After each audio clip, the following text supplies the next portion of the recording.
Like nebo profesionál, tak jsem se dal profesionál, tak je pan Pižolník. Jsi profesionál, jo? No a ne, já jsem teď takový pana Pižole. Když už jste profesionál, ne? A jo, vlastně. Když už, tak... na tom Invexu.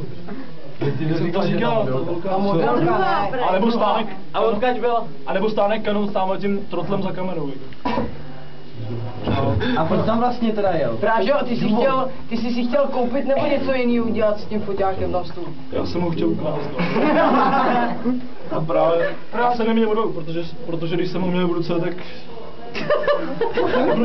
jsem měl prostě takový fajn pocit. Ale utíkat si tě nechtělo, ne? Nožičky neposlouchaly. A to světlo je docela hustý.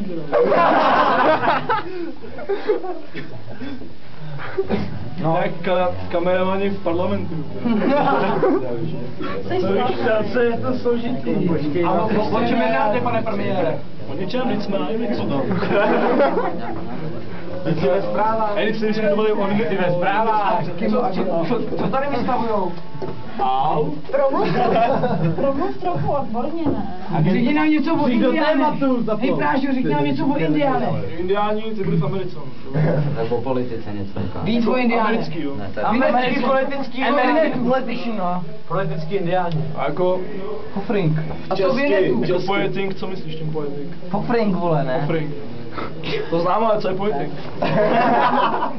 No to je to, abys mluvil a Hofring. Já nevím, ale o čem teď mám mluvit vlastně. American politician, Hofring. Vládne Bush. Ještě furt. English, jako soudou. Jako soudou. Jako na BBC, jakože si. In English. To bylo House of Parliament. Povídej, jsi na BBC. Já moc vysoko. Vzpomeň si na osu. Jak je tady každý nalepený, ne? Hey Michael, you are on BBC, so talk in English. Chceme tu kameru točit, to je škoda.